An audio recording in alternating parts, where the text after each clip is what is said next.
مفتاح اسماعیل صاحب, let's begin with P آئی اے, جس کی ناکام بولی کے اوپر بڑا کچھ لوگوں نے کہا, بڑی خبریں بھی فائل ہوئیں کہ اس آدھے گھنٹے میں جو ایک بڈر کو وقت دیا گیا تھا تو اس وقت کیا کیا ہو رہا تھا. ہیونگ سیڈ دیٹ, حسن فواد صاحب جن کو نگراں سیٹ اپ میں یہ ٹاسک دیا گیا تھا, انہوں نے خود کہا تھا کہ every thing is completed, elected حکومت آ کے بس اب اس کو کام کر لے گی مکمل, ان کی طرف سے سارا کام مکمل ہے. تو یہ جو ہم نے پی آئی اے کی ناکام بولی میں یا اس پورے پروسیس میں دیکھا, یہ کس کی ناکامی ہے؟ کیا حسن فواد صاحب پرفارم نہیں کر پائے یا یہ موجودہ حکومت نے اس میں کچھ گڑبڑ کر دی؟ جو وزیر 6 مہینے پہلے چھوڑ کے چلے گئے اور 7 مہینے پہلے, اس کی ناکامی کیسے ہو سکتی ہے؟ جب انہوں نے کنسلٹنٹ بھی رکھ لیے تھے, اشتہار بھی دے دیے تھے, پارٹیز بھی آ گئی تھی. سچی بات یہ ہے کہ یہ حکومت کی بظاہر تو ناکامی ہے, لیکن حکومت کا کہیں سے مجھے لگتا ہے کہ ارادہ ہی نہیں تھا کہ یہ پرائیویٹائز کیا جائے, یا حکومت میں اتنے گٹس ہی نہیں تھے کہ پرائیویٹائز کیا جائے, اتنی بیک بون ہی نہیں تھی کہ جو فیصلہ سازی کرنی چاہیے تھی وہ کی جائے. انہوں نے مشکل سے مشکل ایک شرائط ڈالی پرائیویٹائزیشن کی پارٹیز کے اوپر, یہ سمجھتے رہے کہ یہی ہوشیار ہیں اور جو لوگ خریدنے آ رہے ہیں وہ پاگل ہیں. تو ایک ایک کر کے جو ہے وہ پارٹیاں چلے گئیں. ایک آخر میں ریئل اسٹیٹ والا رہ گیا اور وہ بھی 10 بلین روپے لگا کے چلا گیا, اور اس کا بھی مطلب کوئی ارادہ نہیں تھا لینے کا, آئی گیس, جب وہ ایسی باتیں کر رہا ہے کہ میں پلاٹ سامنے دے دیتا ہوں. اور سچی بات یہ کہ آپ نے پی آئی اے کی یہ جو اس وقت ناکامی ہوئی ہے حکومت کی, اس میں اس سال کا نقصان جو کہ 6 مہینے میں 100 ارب روپے سے زیادہ ہو گیا ہے, اور اگلے سال کا نقصان, تو یہ 200-250 ارب روپے کی حکومت پاکستان کو یا مجھ کو اور آپ کو پاکستان کے لوگوں کو نقصان ہوگا, اور اس کی ذمہ دار جو ہے وہ صرف حکومت پاکستان ہے. تو اچھا, اس کے پیچھے ظاہر ہے ایک تو بہت ہوتی ہے کہ سنجیدگی نہیں ہے, کرنا نہیں چاہتے, لیکن کچھ لوگ یہ بھی کہتے ہیں کہ اس کے پیچھے بھی مافیاز ہیں, سٹیٹس کو شامل ہے. بلکہ شبر زیدی صاحب تو یہاں تک انہوں نے کہا کہ میں بہت بڑی بات کہنے جا رہا ہوں کہ شاید کسی فورن کو جگہ دینے کے لیے بھی یہ کیا گیا ہو. نہیں, دیکھیں, کوئی فورنر پی آئی اے کو نہیں لینا چاہتا ہے. کسی کو لینا ہو پی آئی اے کو تو خوشی سے لے لے اگر ہم اس کو بھیج دیتے, لیکن کوئی فورنر لینا نہیں چاہتا ہے. ویسے ہی قوانین کے تحت 50% سے زیادہ ایئر لائن پاکستان میں کوئی فورنر اون نہیں کر سکتا ہے. دوسرا, ان کو یہ بیچنی نہیں تھی, اور یہ 200 ارب روپیہ نقصان حکومت کا ہوا ہے, لیکن حکومت عوام کا ہوا ہے, لیکن حکومت کو تو فائدہ ہے یہ پی آئی اے کہ ان کو ایک اپنی مرضی کی سیٹیں مل سکتی ہیں, گاڑیاں پی آئی اے کی طرف سے ان کو ملتی ہیں, دوسری مراد پی آئی اے کی طرف سے ملتی ہیں. نقصان تو میرا اور آپ کا ہوا کہ 200 ارب روپے چلے گئے. پاکستان کے جو اس سال اور اگلے سال کا نقصان ہوگا, اور جو ایویشن مارکیٹ کھل جاتی. یہ ایسی ریکوائرمنٹ انہوں نے رکھی تھی کہ جس کے اندر کوئی اچھا ایسٹ بھی ہوتا تو وہ بھی لوگ چلے جاتے. تو اتنا برا ایسٹ تھا, اس کو کون بڑھ کے بولی دے گا؟ تو نہیں, میرا نہیں خیال ہے کہ کوئی فورنر کو دینی ہے, ان کو مطلب ان کو بیچنی نہیں تھی. تو پھر مفتاح صاحب, what about I M F? کیونکہ آئی ایم ایف تو آپ کو بار بار کہتا آیا ہے کہ یہ جو اسٹیٹ اونڈ انٹرپرائز ہیں یا جو بلیڈ کر رہی ہیں, اس کی پرائیویٹائزیشن ہونا لازم ہے. اگر پہلے جس کی ٹرانزیکشن اورنگزیب صاحب فائنانس منسٹر نے کہا تھا جولائی تک مکمل ہو جائے گی, اپریل میں ہی ہیڈ سیڈ دیٹ, وہ بھی نہیں ہو سکی, تو پھر بقیہ کا ہم کیا سوچیں کہ اسٹیل ملز کا کیا ہوگا, آپ کی ڈسکوز کا کیا ہوگا؟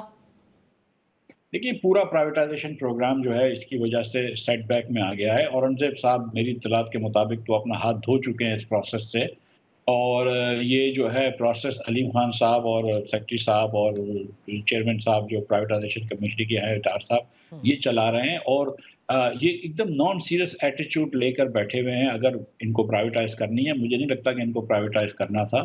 جب میں آپ کو ایک ایگزامپل دے دیتا ہوں کہ ایک انہوں نے کہا کہ ہم 60% شیئر بیچیں گے, 40 گورنمنٹ رکھے گا. ٹھیک ہے, اگر 40 گورنمنٹ رکھے گا اور آپ پیسے اور ڈالیں گے تو ہم نہیں ڈالیں گے پیسے, چاہے ہمارا 40% شیئر رہے, ہم اور پیسے نہیں ڈالیں گے, لیکن ہمارا شیئر بھی ڈائلیوٹ نہیں ہو سکتا. دوسری انہوں نے بات کی کہ جو گورنمنٹ کا جو ڈائریکٹر ہوگا, اس کے خواب گورنمنٹ کے پاس مائنورٹی ڈائریکٹر ہوگا, لیکن بڑے فیصلوں میں اس کی کنکرنس ضرور ہونی چاہیے. تو بھائی پھر جو میجورٹی لے رہا ہے اس کو میجورٹی لینے کا فائدہ کیوں, اگر تمہاری مرضی سے حکومت کی مرضی سے ایئر لائن چلانی ہے تو. مطلب بہت سارے اور ہرڈلز ڈالے. 45 بلین کا اس کے اندر ہول تھا بیلنس شیٹ کے اندر, جس کے اندر وہ پرائیویٹ سیکٹر کہتا رہا کہ آپ اس کو جو ہے وہ پی آئی اے کی ہولڈنگ کمپنی میں لے جائیں, وہ نہیں لے کر جا رہے تھے. ایسٹس اوور ویلیو کرے ہوئے تھے.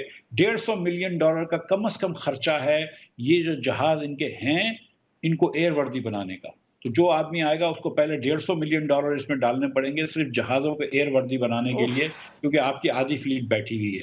آپ کا اگلے سال جو بھی آ جائے، ایمریٹس خرید لے، قطر ایئرویز خرید لے، اگلے سال 100 بلین روپے کا نقصان ہوگا. نقصان ختم کرتے کرتے بھی 2-3 سال لگیں گے. تو جو پرائیویٹ سیکٹر کی پارٹی لے رہی ہے وہ یہ سوچتی ہے، جو 2-3 لوگ سیریس تھے، جو ایئر عربیہ والے تھے، جو فلائی جنا کے ساتھ تھے، وہ سیریس تھے، وہ پیچھے ہٹ گئے. پیگاسس ٹرکش جو ایئر لائن ہے وہ ٹبا یونس برادرز کے ساتھ تھی، وہ پیچھے ہٹ گئی. پاک ایتھنال والے شروع میں سیریس تھے، ان کے ساتھ ایک سوئس ایویشن گروپ تھا، وہ پیچھے ہٹ گئے. جو یہ بزنس سمجھتے تھے وہ پیچھے ہٹ گئے، کیونکہ آپ نے ان ریزنیبل ریکوائرمنٹس رکھی ہوئی تھیں جس سے لوگ لینے کے لیے تیار نہیں تھے. اوکے، سو اب دیکھنا ہے آگے یہ سنجیدگی کیا ہوتی ہے اور آئی ایم ایف نے کس حد تک جو ہے وہ کہہ سکتا ہے. ظاہر ہے کہ کوئی کسی کو فورس تو نہیں کر سکتا. لیکن ایک آئی ایم ایف کے حوالے سے ایک اور خبر تھی مفتر صاحب جو آج ذرائع کی اطلاعات سے بتائی جا رہی تھی کہ کیونکہ آپ کا ٹیکس شارٹ فال ہے کلیکشن میں، تو اس لیے منی بجٹ کا مطالبہ کیا گیا ہے. اور دوسری جانب آپ کو یاد ہوگا وزیر اعظم یہ کہتے نہیں تھکتے کہ ڈیجیٹائزیشن ہو جائے گی تو تمام تر مسئلہ حل ہو جائے گا. پھر ایف بی آر کے بھی کچھ افسران کو ادھر ادھر کیا گیا ہے. کس طرح سے یہ آپ اس کو آگے چلتا دیکھ رہے ہیں؟ دیکھیے، ایک تو آپ نے ابتدائیے میں فرمایا تھا کہ حکومت کے لوگ کہہ رہے ہیں کہ ہمارا اسٹرکچرل ریفارم صحیح جا رہے ہیں. میں آپ سے یہ گزارش کرتا ہوں کہ مجھے ایک ریفارم بتا دیں، 2 نہیں 3 نہیں، ایک ریفارم اس حکومت نے کیا ہو جس سے کوئی بھی ریفارم کیا ہو مجھے بتا دیں. کوئی بھی ریفارم نہیں کیا. یہ صرف بیٹھے ہوئے ہیں، وقت نکال رہے ہیں اور کچھ نہیں کر رہے ہیں. ایف بی آر کا تو اس وقت بھی ہم جیسے لوگوں نے اور بہت سارے اور لوگوں نے کہا تھا کہ بھائی کبھی بھی آپ کو اتنا زیادہ ریونیو نہیں مل سکتا جتنے بھی آپ ٹیکس لگا لیں، اور خاص طور پہ جب آپ کی معیشت اتنی بیٹھی ہوئی ہو، 3% تک گروتھ نہیں آ رہی ہو، تو آپ ریونیو کہاں سے لے کر آئیں گے؟ آپ جو ہے نوکری پیشہ لوگوں کے اوپر 40% ٹیکس لگا لیا، بزنس انڈیویجولس کے اوپر 50% ٹیکس لگا لیا. لوگوں کے پاس ادھر پیسے ہی نہیں ہیں. پھر بجلی کے بل جب وہ دیتے ہیں تو ان کے پاس کوئی ڈسپوزیبل انکم رہتی نہیں ہے کہ جس کو وہ خرچ کریں گے، جس سے آپ کا سیل ٹیکس آئے گا. امپورٹ آپ کر نہیں پا رہے، آپ مرے ہوئے، اکانومی چل نہیں رہی، تو آپ کا کسٹم ریونیو کم ہو گیا. سو یہ بڑی غلط ٹارگٹس تھے ان کے سیٹ تھے. ان کو یہ بات کی سمجھ نہیں تھی یا سمجھنا چاہ نہیں رہے تھے کہ یہ کبھی جو ان کے ٹارگٹس تھے وہ پورے نہیں ہوں گے. اور اگر آپ خدا نہ خواستہ، مجھے تو سمجھ میں نہیں آ رہا کہ منی بجٹ لائیں گے تو کس چیز پہ ٹیکس لگائیں گے، کیونکہ دودھ پہ آپ نے ٹیکس لگا دیا ہے، پینسلوں پہ آپ نے ٹیکس لگا دیا ہے، ہر چیز پہ آپ نے ٹیکس لگا دیا. تو اب رہ کیا گیا ہے ٹیکس لگانے پہ؟ قبر پہ رہ گیا ہے ٹیکس لگانا. شاید وہ بھی حکومت لگا دے، لیکن اس کے علاوہ آپ ٹیکس لگائیں گے کیا؟ اور اگر یہ منی بجٹ لے کر آئیں گے، میں آپ کو پھر یقین دلا رہا ہوں کہ آپ معیشت کو مزید دھکیل دیں گے نیچے، اور غربت اور بڑھ جائے گی. 10.5 کروڑ لوگ آج خطے غربت کے نیچے ہیں. یہ سال ختم ہوگا تو شاید 11-12 ہو جائیں گے. پتہ نہیں پھر کون سے اشاریے ہیں جو وہ بتاتے رہتے ہیں. باقاعدہ پریس کانفرنس ہوتی ہے مفتی صاحب، you must have seen those کہ سب کچھ بہت اچھا چل رہا ہے اور ہم نے مستحکم کر دی ہے. سو آئی ایم ایف ریلیٹڈ اب آپ کیا سمجھتے ہیں کہ کیا وہ دوسری قسط اس چیز کے اوپر منحصر ہو سکتی ہے کہ آپ منی بجٹ پیش کریں بیکاز آپ کا ریونیو شارٹ فال ہے؟ دیکھیے، آئی ایم ایف سے آپ کی بات ہوئی تھی کہ آپ نیشنل فائنانس پیکٹ بنائیں گے، آپ نے وہ نہیں بنایا. آپ نے کہا تھا کہ ہم بسٹ کے اخراجات صوبوں کو دیں گے، وہ نہیں دیا آپ نے.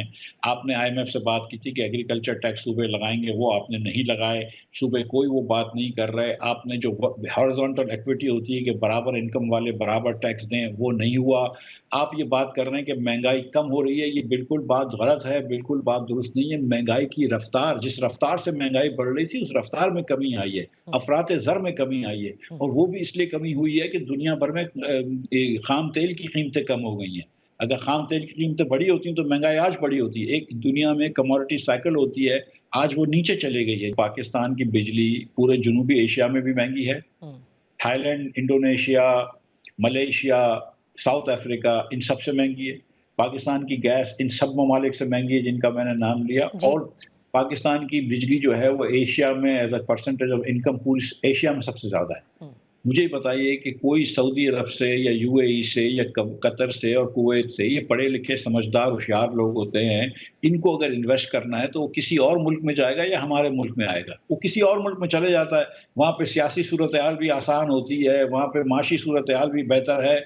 آپ کو جو کام ہے وہ اپنے ملک کو بہتر کرنا ہے. یہ بار بار دورے کر کے جھوٹے ایم او یو سائن کر کے کچھ نہیں ملنے کا، آج تک کچھ نہیں ملا ہے. لیکن ہم ہمیشہ آسان راستہ ڈھونڈ لیتے ہیں. سچی بات یہ ہے کہ you need to improve the conditions in Pakistan. آپ کو یہاں بجلی سستی کرنی ہے. ریفارم یہ نہیں ہے کہ آپ بجلی کے مہنگے بل لوگوں کو دے دیں. ریفارم یہ ہے کہ آپ بجلی کی کمپنیاں نجکاری کریں.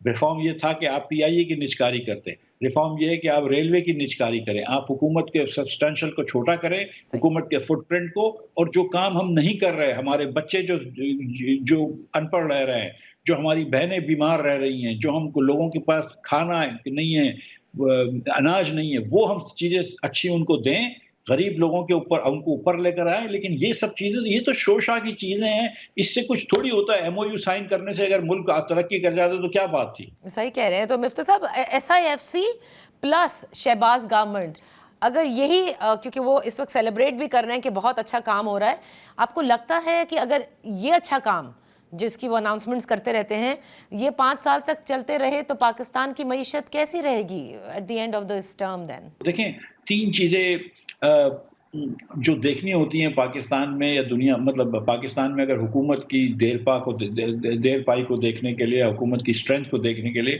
وہ پاپولیرٹی ہوتی ہے حکومت کی، وہ نتائج ہوتے ہیں اور کتنا مقتدہ ان سے خوش ہے. تو یہاں پہ انہوں نے خوشنودی تو ضرور حاصل کی ہوئی ہے، لیکن نہ ان کی عوام میں پاپولیرٹی اور نہ کوئی نتائج ہیں ان کے پاس. تو یہ بغیر نتائج کے آگے نہیں جا سکتے. ایس آئی ایف سی سے بھی میری درخواست یہ ہے کہ ایس آئی ایف سی کو بھی کام جو ہے وہ ملک کو سدھارنے کا کرنا چاہیے اور اس گورنمنٹ کو پش کرنا چاہیے. اور میں سمجھتا ہوں کہ ایس آئی ایف سی کو پوچھنا چاہیے ان لوگوں سے کہ کیوں پرائیویٹائز نہیں کر سکے. یہ جو 3 پارٹیاں تھیں پاکستان کے اندر جو بڑی سیریس ہو گئی تھیں، ایئر عربیہ والے جو فلائی جنا کے بھی مالکان میں سے ہیں، یہ بڑے سیریس لوگ تھے. یہ جو یونس برادرز والے گروپ تھے جن کے ساتھ پیگاسس ایئر لائن تھی، بڑے سیریس بڑے لوگ ہیں پاکستان کے. ان کو بلا کے بیٹھتے نا، آپ ان سے پوچھئے نا. آج ایس آئی ایف سی کو پوچھنا چاہیے ان سے کہ بھائی کیا تم کو پرائیویٹائزیشن نے تنگ کیا کہ تم چلے گئے؟ کیا کمیشن انریزنیبل بات کر رہا تھا کہ تم چلے گئے؟ کیوں پاکستان میں 6 بڑی پارٹیاں تھیں، عارف حبیب کنسورشیم تھا، دیگر پارٹیاں تھیں، اس سے بڑی پارٹیاں تھیں. یہ 6 میں سے 5 چلے گئے، ایک بلو ورلڈ والے رہ گئے. تو یہ کیا وجہ تھی؟ اور بلو ورلڈ والے نے بھی 10 ارب روپے کی صرف بڈ کری، جو افسوس کے ساتھ یہ کہنا پڑتا ہے کہ یہ کراچی کے اندر جو 5 اسٹار ہوٹلیں ہوتی ہیں ان کی پراپرٹی سے زیادہ ہوتی ہیں.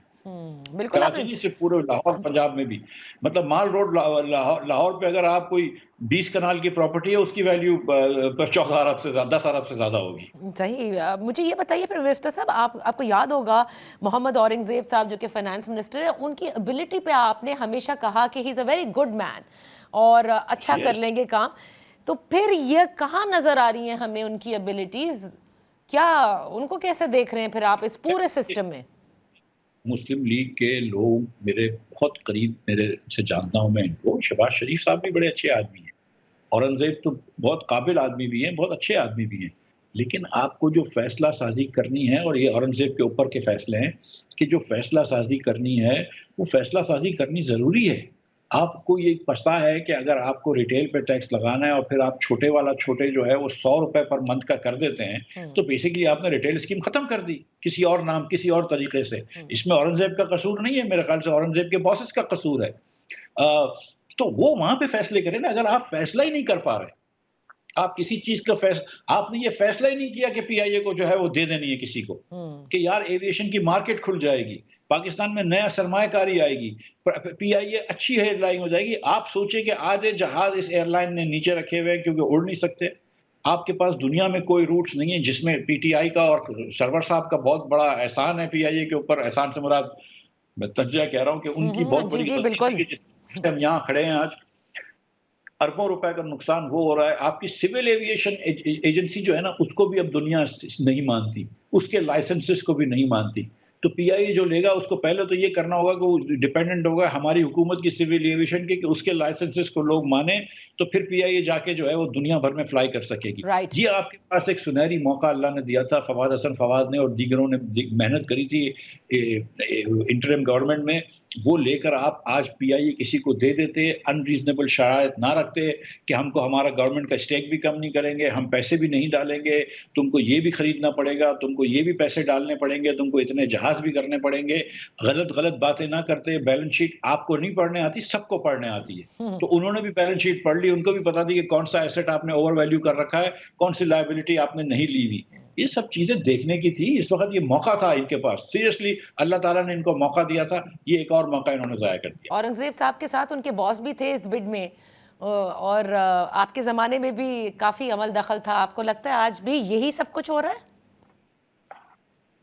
دیکھیے میں تو بہت زیادہ بحث مباحثہ کرتا تھا، لیکن چکر یہ ہے کہ اس میں تو اورنگزیب کا تعلق نہیں ہے نا، یہ پرائیویٹائزیشن کا ہے. اس میں پرائیویٹائزیشن کے وزیر کا علیم خان صاحب کا، پرائیویٹائزیشن کمیٹی کے چیئرمین ڈار صاحب کا اور پرائیویٹائزیشن سیکرٹری صاحب جو بھی ہیں، ان تین کا عمل دخل زیادہ ہے. میرے خیال سے ایس آئی ایف سی کو اور ایس آئی ایف سی کے بھی باسز کو بلانا چاہیے ان لوگوں کو اور پوچھنا چاہیے کہ ایسا کیا آپ نے کیا کہ 8 میں سے 6 پارٹیاں بھاگ گئیں. صحیح صحیح.